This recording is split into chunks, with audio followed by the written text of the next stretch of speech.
3 years after faking my own death, I got busted by my ex-wife in a toy store. She stalked toward me on 10-centimeter, red-soled heels, her scarlet nails digging into my throat. "Ethan," she hissed, "not only are you not dead, you knocked someone else up?" The little boy at my side was holding a new toy, shouting, "Dad." This whole charade, this lie I'd built to save face, had just become the stage for my own public execution. She'd acquire my company, lock me in a gilded cage, and whisper in my ear, "Since you love playing dad so much, why don't we have a real one?" The 3 o'clock sun sliced through the mall's atrium, scattering diamond-shaped patches of light on the floor. I juggled 3 overstuffed shopping bags, a film of sweat slick on the back of my neck. Leo, my younger brother, was a tornado unleashed, weaving through the crowd with a new transformer held high, the collar of his school uniform twisted over his shoulder. "Ethan, I need that limited edition Gundam," he suddenly shrieked, freezing in front of the toy store window. His chubby finger jabbed at the glass. "I'm the only one in my class who doesn't have it." I rubbed my aching elbow. This was the 5th must-have toy of the day. After my stage death 3 years ago, I'd used the identity Sean Murphy to transfer ownership of our parents' old house to Leo, who had just started elementary school. The 40-mile drive to see him every week was the only bright spot in my otherwise pointless existence. "I just bought you that massive Lego castle last month," I said, dropping the bags with a thud and trying to sound like the responsible older brother. "Leo, you've blown way past your allowance." Leo's lip immediately began to quiver, his eyelashes glistening with strategic tears. It was a move he'd perfected since he was 5, and it always worked. But Jason said only kids whose families are broke can't afford this one. "He's full of crap." I snapped, my blood heating up. I bent down and pinched his soft cheek, a wicked thought popping into my head. "Call me Dad and I'll buy it. Otherwise, forget it." Our parents were gone. I was his brother, his guardian, practically his father. A little joke at the expense of our messed-up family tree wasn't out of line, was it? Leo, bless his shameless heart, didn't hesitate. "Dad," he chirped, then immediately held out his hands for the Gundam. "You're unbelievable." I laughed, ruffling his hair before turning to the clerk. "Excuse me, could you pass me that toy, please?" The instant my fingers were about to close around the box, a familiar, cold fragrance drifted into my nose. It was like frozen red roses in a snowbank, a scent sharp and sweet that had wrapped itself around my neck on countless nights. Blood rushed to my head, then froze solid. I turned, my neck stiff, and looked straight into a pair of ice-cold almond eyes. Isabella Rossi leaned against the doorframe of the toy store. A perfectly tailored black suit dress hugged her exquisite curves, the neckline dipping just enough to reveal the delicate line of her collarbone. Her 10-centimeter, red-soled stilettos stood out against the polished floor, the heels like daggers ready to be plunged into my heart. I met her gaze for half a second before the pressure became too much and I had to look away. Her expression was a storm of shock and pure, unadulterated rage. "Ethan," Isabella said, her red lips barely moving, her voice laced with ice. Her eyes flickered between me and Leo, finally settling on the boy's features, which were an undeniable echo of my own. "So, you're not dead after all." Leo, terrified by her intimidating presence, scrambled behind me, his small hands clutching my pant leg. My throat went dry. "Ms. Rossi, you have the wrong person," I managed, forcing a calm I didn't feel. "My name is Sean Murphy." "The wrong person?" She let out a short, sharp laugh and began walking toward me. With every step, the click of her heels on the floor was a hammer blow to my nerves. She stopped right in front of me, tilting her head up slightly, her scarlet nails aimed at my face. "Ethan Miller, I'd know you if you were nothing but ash." Her gaze dropped to the little boy. "And what's this? Calling you Dad? Is this the bastard child you had with some tramp?" "No, that's not. He's my brother," I explained frantically, my heart pounding against my ribs. "Isabella, listen to me. Don't say my name." She cut me off, her eyes turning savage. 3 years ago, you had an accidental death at sea. No body was ever found. I played the grieving widow for 6 months. Turns out it wasn't an accident. It was you and your whore running off together, wasn't it? Shoppers were starting to stare, pointing and whispering. My face burned with humiliation. I tried to pull her away to get out of the spotlight, but she yanked her hand back. "You've got a lot of nerve, Ethan," she said, stepping closer. Her cold, floral scent was so strong it felt like it was suffocating me. "You knew I hate divorce, so you faked your death to escape me? And now you dare to show your face with your bastard son in tow? Do you think the Rossi family is a joke?" "It's not what you think." I was sweating now, but her relentless accusations sparked my own anger. Flashes from 3 years ago flooded my mind. The way she'd smiled and whispered into her phone late at night, a tenderness in her voice I'd never heard directed at me. The platinum cufflink with a strange initial I found under the passenger seat of her car, the unfamiliar scent of cedarwood that sometimes clung to her clothes. "Since you already found someone new," I bit out, my voice trembling, "why are you still bothering with me?" Isabella froze. Then she burst into a peal of laughter, so sharp it was painful. She laughed until tears streamed down her pale cheeks and splattered on the gleaming floor. "Ethan, you've gotten so much better at turning things around on me." She would never admit it. I had no energy left to argue. "I need to finish shopping with my brother," I said, my voice suddenly detached as I fiddled with my fingers behind my back. "Ms. Rossi, if you'll excuse us." I made a move to leave. Isabella's hand shot out and clamped around my wrist, her grip so tight I thought the bone would shatter. "You know the deal, Ethan. In my world, marriage ends in widowhood, not divorce." Leo, terrified, let out a wail and started hitting her leg. "Don't you hurt my brother."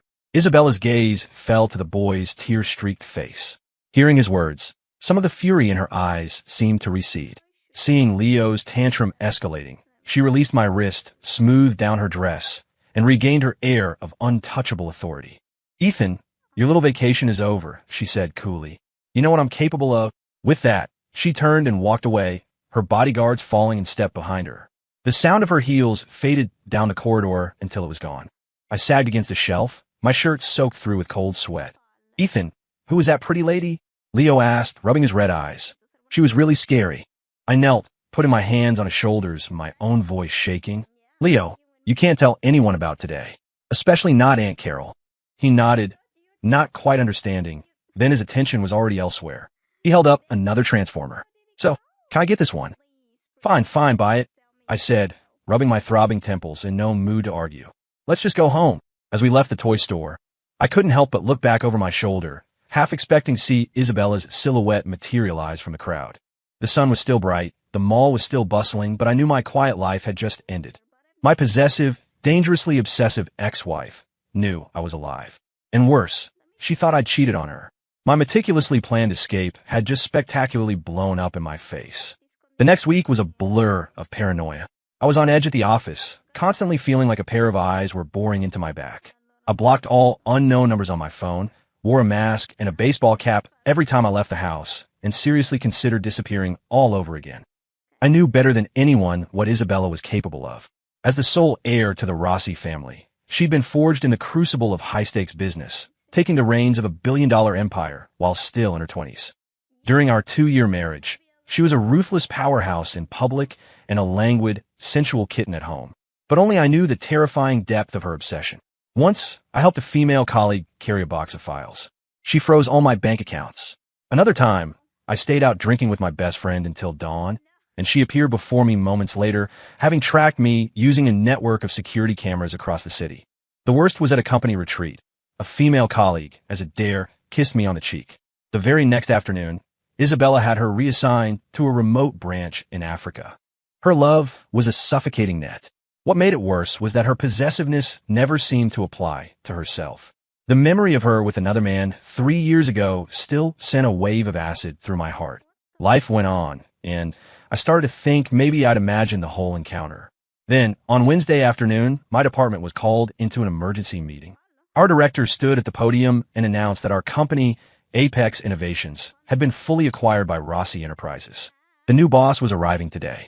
A cold dread washed over me. When the conference room doors swung open, my worst fears were realized.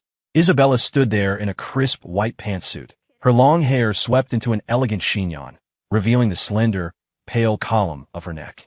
A phalanx of executives trailed her, their combined presence silencing the entire room. "I'm Isabella Rossi," she said, taking the seat at the head of the table.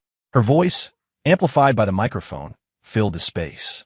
Her gaze swept coolly over the crowd before landing, with pinpoint accuracy, right on me. "As of today, I am the CEO of Apex Innovations." A collective gasp went through my colleagues, followed by a flurry of whispers. I stared at the table, wishing a hole would open up and swallow me.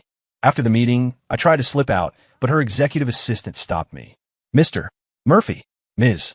Rossi would like to see you in her office."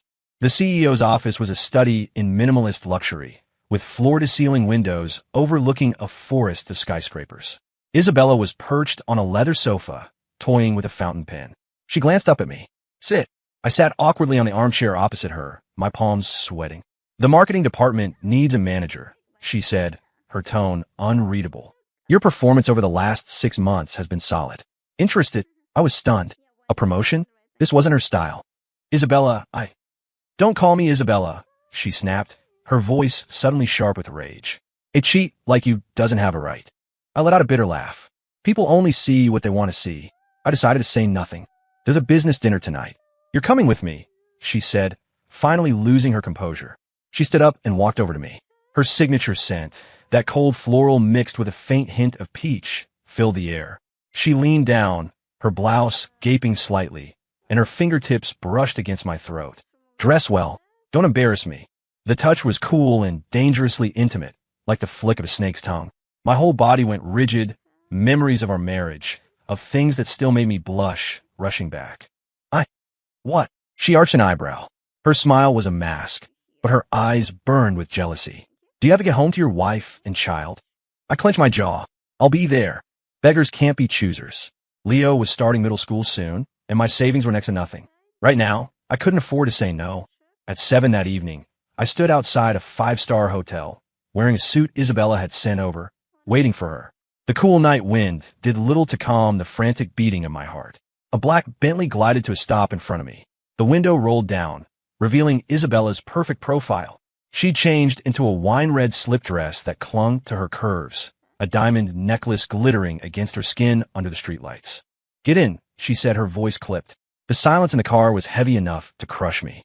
I stared out the window at the blur of city lights, pretending not to notice the glances she kept stealing in my direction. "Your tie is crooked," she said suddenly. Her hand reached out, her fingertips grazing my neck as she expertly straightened the knot. Her skin was cool, but where it touched mine, it felt like an electric shock. I flinched away. She let out a soft laugh and pulled her hand back. "What's wrong? Afraid I'm going to eat you alive?" "Of course not," I mumbled. "No," she purred, leaning closer, her breath warm against my cheek. "Then how did you find the courage to walk out of my life 3 years ago?" I turned away, a bitter taste filling my mouth. The dinner was in a private room on the top floor. The moment the doors opened, we were hit by a wave of loud laughter. The room was filled with about 8 business tycoons, all of whom stood up when they saw Isabella. "Isabella, we were beginning to think you weren't coming," a man with a prominent beer belly said, handing her a glass of wine. His eyes slid over to me. "And this is my assistant, Sean Murphy," Isabella replied smoothly, taking the glass. "Newly promoted.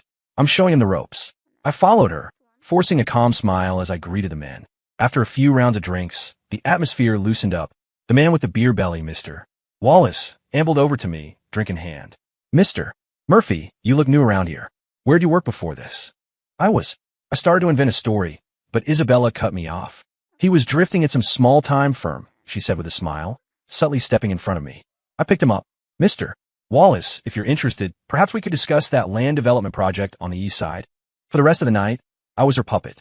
She had me pouring drinks for one person, making toast to another. When Mr. Wallace tried to pressure me into chugging a glass of whiskey, she just laughed. "Sean's a lightweight. I'll take this one for him." Then she tilted her head back and downed the entire glass. The line of her neck was exquisite under the lights. The movement of her throat as she swallowed was almost hypnotic. By the time we left, I was so drunk I could barely stand. Isabella told the driver to take me home, but she slid into the front passenger seat herself. The car filled with the heavy smell of alcohol and her cold, floral perfume. I slumped in the back, my stomach churning. "Feeling sick?" she asked, turning to hand me a bottle of water. I took it without a word. The tension in the car thickened. "Ethan," she said suddenly, her eyes fixed on the road ahead. Her voice held a tremor I'd never heard before. "I can accept Leo, but you owe me an explanation. Why did you have to leave 3 years ago?" The alcohol amplified everything. All the resentment and pain I'd buried for years came rushing to the surface. "An explanation? What do you want me to explain? The late-night calls you took from another man? The cufflink in your car? The strange perfume on your clothes? You act so devoted, but what about when you were in another man's arms? Did you forget then that your marriage only ends in widowhood, not divorce?" "That's bullshit," she snapped, her voice sharp. "Is that really how you see me?" She fell silent for a moment. Then her tone became uncertain. Are you Talking about my cousin. What damn cousin? You think I believe that? And that's not all. I raved, feeling like a madman, waving my fists in the air. I was sick of your control, sick of the constant surveillance, sick of your insane jealousy. Isabella, you don't have the first clue what love is. She stared at me, her eyes suddenly red-rimmed. After a few seconds of stunned silence, she started laughing to herself, a broken sound that ended in tears. So that's what it was. She lunged across the console, grabbing my collar, her nails digging into my skin. Ethan, I will give you proof that I was innocent. Her face was inches from mine, her eyelashes wet with tears, her eyes a storm of anger, hurt, and a wildness I couldn't name. But I'm sorry. I'm going to have to ignore everything else you just said. Ethan, you are mine for life. The alcohol had demolished the last of my self-control. She surged forward, her lips crashing against mine. My head hit the window, the impact making my eyes water. But then, slowly, impossibly, I started to kiss her back. The kiss was a tempest of whiskey and 3 years of repressed longing. It started rough and desperate, then softened into something deeper. Her lips were soft, tasting of red wine and something addictive, like a poison I was happy to drink. Her hand slid around my waist. I didn't resist. Instead, my own arms went around her neck, pulling her closer, deepening the kiss. The temperature in the car shot up. Our breaths tangled together, thick with a dangerous intimacy. I don't know how long we stayed like that, but when we finally broke apart, we were both breathless. She rested against my chest, her cheeks flushed, her eyes hazy. I looked at the redness in the corners of her eyes, and a powerful, unfamiliar emotion washed over me. Isabella, I said, my voice low, I'll be waiting for your proof. She didn't answer, just buried her face deeper into my chest. The driver dropped us off at Isabella's penthouse. We walked into the elevator side by side, and I watched the numbers climb, my stomach doing flips. She pushed open the apartment door, and a familiar scent washed over me.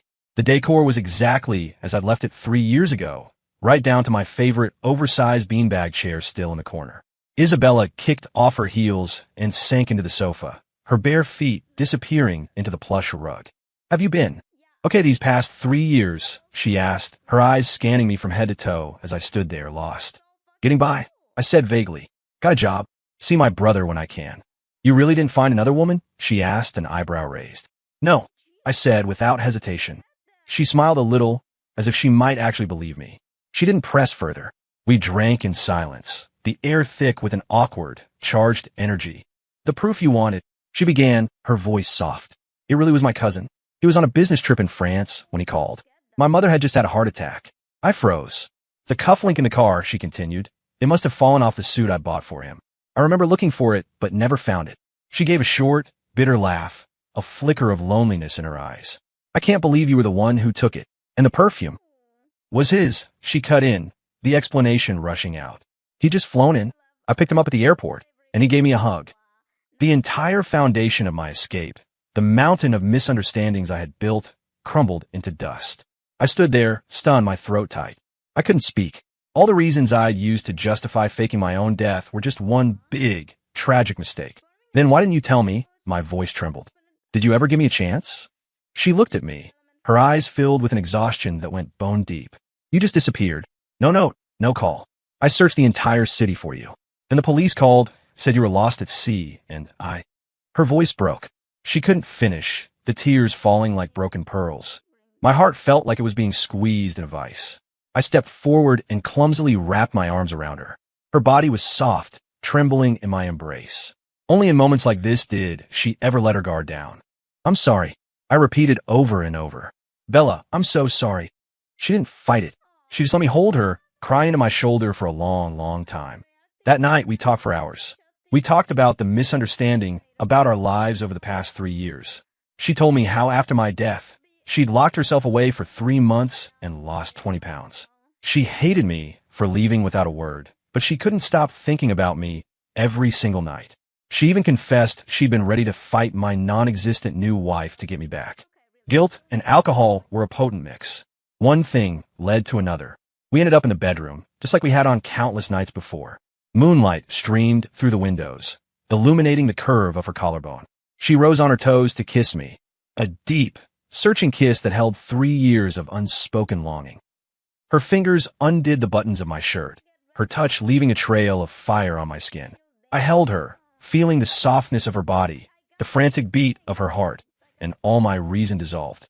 Ethan, she breathed against my ear, her voice husky. Don't ever leave me again. I nodded, lowering my head to capture her lips. That night, we tried to make up for all the time we'd lost. In my arms, she was sometimes a gentle kitten, sometimes a fierce tigress, demanding my love and giving hers in return. I woke up the next morning feeling like I'd run a marathon. Isabella was still asleep, her breathing even. I watched her peaceful face, my heart swelling with a mix of tenderness and regret. I slipped out of bed, got dressed, and pressed a light kiss to her forehead before tiptoeing out of the apartment. Back at my place, Leo was still sleeping. I was just making him a bowl of mac and cheese when my phone rang. It was Isabella. Why'd you sneak out? Her voice was husky with sleep. Couldn't let my little brother go to school hungry. Oh, well, when are you coming to the office? I'm waiting for you, she said, her tone softening. And with a suit I got for you. I paused, remembering the new suit she'd tucked into my bag last night. After hanging up, I caught my reflection in the mirror and couldn't stop the corner of my mouth from turning up. Maybe, just maybe, we could actually start over. When I got to the office, my colleagues' stares were a mix of curiosity and knowing smirks. I ignored them and headed straight for Isabella's office. Just as I reached the door, a young woman in a pink dress was coming out. She looked to be in her early 20s, pretty and vivacious. Her eyes lit up when she saw me.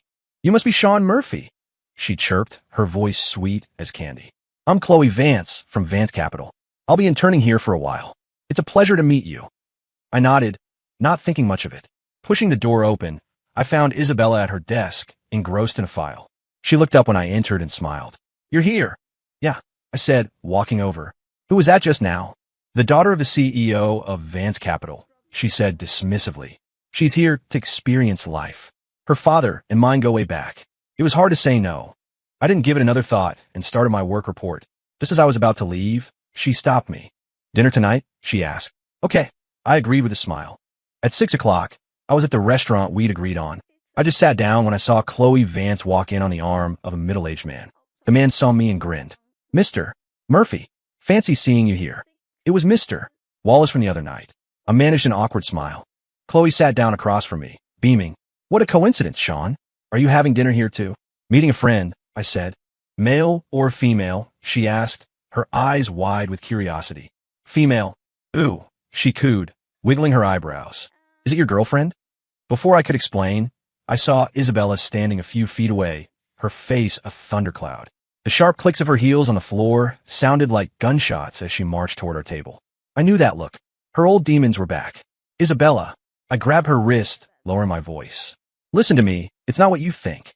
Not what I think, she hissed, wrenching her arm free, her eyes like chips of ice. You're already moving on to her? Sweat beaded on my forehead. She came in with Mr. Wallace. I just ran into them. A colleague, she sneered, grabbing my earlobe. Your last colleague is probably still tanning in Africa. She didn't smile once through dinner. Afterwards, she turned and left without a word. I watched her storm away, a familiar sense of helplessness washing over me. Chloe looked like the kind of rich kid you couldn't just ship off to another continent. This was going to be complicated. In the days that followed, Isabella was a glacier. She stopped calling me to her office, stopped seeking me out. When we passed in the halls, she offered nothing more than a curt nod. But I could feel her watching me. Every time I had a conversation with Chloe, I could feel the chill of her gaze on my back. I tried to break the ice, to corner her and talk things out. My efforts usually earned me nothing but a sore back the next morning and no change in her attitude. To make matters worse, Chloe seemed completely oblivious to the tension, practically attaching herself to me. She'd bring me coffee, ask for help with trivial tasks, always with a perfectly valid excuse. And as if cursed, every single one of our chance encounters was witnessed by Isabella. On Friday night, I was working late. As I stepped out of the building, I saw Chloe waiting under a streetlight. She was wearing a white dress, looking fragile and innocent. Sean, she ran over, a bright smile on her face. My car broke down. Could you possibly give me a ride home? I was about to refuse when I saw Isabella's Bentley parked down the street. She was sitting inside, watching us, her face a blank mask. Sorry, I got plans, I said, my voice tight. Please. Chloe grabbed my arm, her voice pleading. It's so late. I don't feel safe by myself. Her voice was just loud enough for Isabella to hear. I saw Isabella's knuckles turn white as she gripped the steering wheel. All right, I ground out, mentally cursing Chloe 1,000 times. The second I got Chloe into a taxi, Isabella's car screeched to a halt in front of me. She rolled down the window. "Get in," she said, her voice dangerously calm. I hesitated for a second, then opened the door and climbed in. The silence was suffocating. She drove aimlessly through the city, not saying a word. "Let me explain." "Shut up," she said. I shut up. My stomach was in knots. The car finally stopped in front of a secluded villa in a dark, unfamiliar suburb. The place looked ominous. "Get out," she commanded. I got out of the car, my heart pounding, and watched as she unlocked the heavy front door. It was pitch black inside. "In," she ordered, pointing. "Isabella, what is this?" I said, "Get in," she snapped, her eyes wild. I didn't dare disobey. I stepped over the threshold. The moment I was inside, my wrist was seized and bound with a rope. "Isabella, what are you doing?" I panicked. She turned on her phone's flashlight, the beam cutting across her face, leaving one side in shadow, the other starkly illuminated. She looked terrifying. "I didn't cheat on you. It was all a misunderstanding." "I believe you," she said with a chilling smile, "but I don't believe them." She raised a hand, her sharp, scarlet nails tracing the line of my carotid artery. Her eyes were glazed over, her other hand slowly closing around my throat. "Ethan, you're mine. You can only be mine. No one is allowed to take you from me." Her grip tightened. I choked, my face turning red. Just as my vision started to spot, she suddenly let go. "I'm sorry," she mumbled, a flicker of panic in her eyes, but it was instantly swallowed by mania. "But I can't lose you, Ethan. I really can't." She leaned down and kissed me, a desperate, frenzied kiss that felt like it was trying to devour me whole. I struggled, tried to push her away, but the ropes held me fast. "Don't touch me," I roared. She ignored me, her lips moving, her hands unbuttoning my shirt. Her fingertips were ice cold against my skin, making me shudder. "Isabella, you're insane." "I am insane," she cried, looking up, her eyes blazing. "I've been insane since the moment you disappeared. Ethan, if you dared to come back and tempt me, you have to face the consequences." Her kisses trailed down my neck, leaving a trail of angry red marks on my collarbone.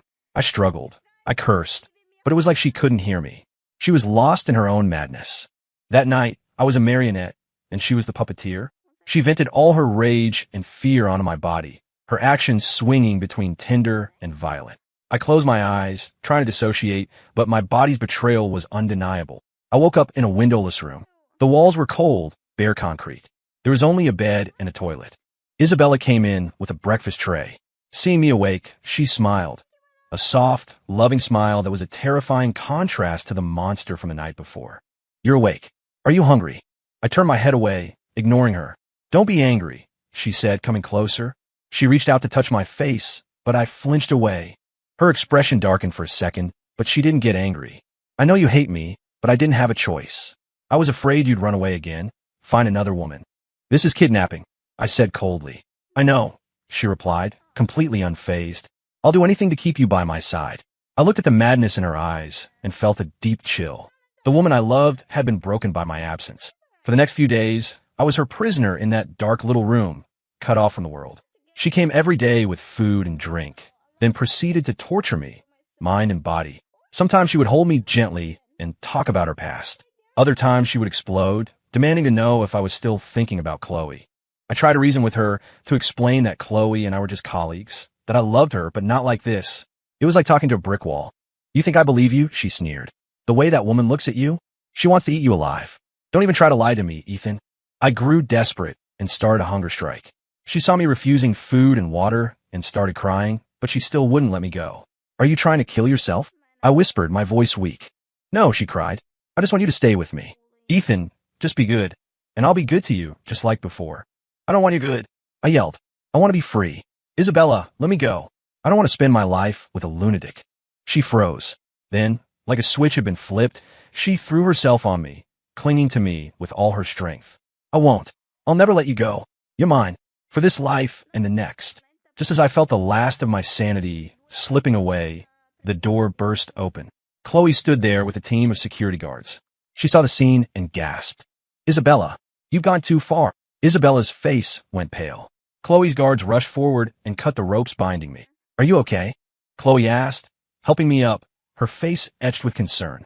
"I'm fine," I said weakly. "Isabella, this is false imprisonment." "I've already called the police," Chloe said, her voice like steel. Isabella stared at me, her eyes a swirling vortex of despair and fury. Just then, her phone rang. She answered it. I couldn't hear what was being said, but her face grew paler and paler. Finally, she shot me one last venomous look and stormed out. How did you? I asked, confused. My father called her father, Chloe explained. The Rossis are powerful, but Vance Capital is no pushover. A wave of relief and terror washed over me. I couldn't believe my savior had been her, of all people. After the rescue, I ended up in the hospital, sick from the stress and malnutrition. I spent days just lying there, staring at the ceiling, my mind a chaotic mess. I was terrified of Isabella, disgusted by what she'd done, but when I remembered the desperation in her eyes, my heart ached. Chloe visited me often, bringing food and offering comforting presents. I knew she was interested in me, but my heart was still a captive of Isabella's, even if that love was tangled up with pain and torment. Ethan, you have to forget about her, Chloe said softly one afternoon, sitting by my bed. She doesn't love you. She just wants to own you. I didn't answer. Be with me, she said suddenly. I'll be good to you. I'll never hurt you the way she did. I was stunned, then slowly shook my head. I'm sorry, Chloe. There's already someone in my heart. The light in her eyes dimmed. She didn't bring it up again. After I was discharged, I quit my job, changed my number, and moved to a place I was sure Isabella could never find.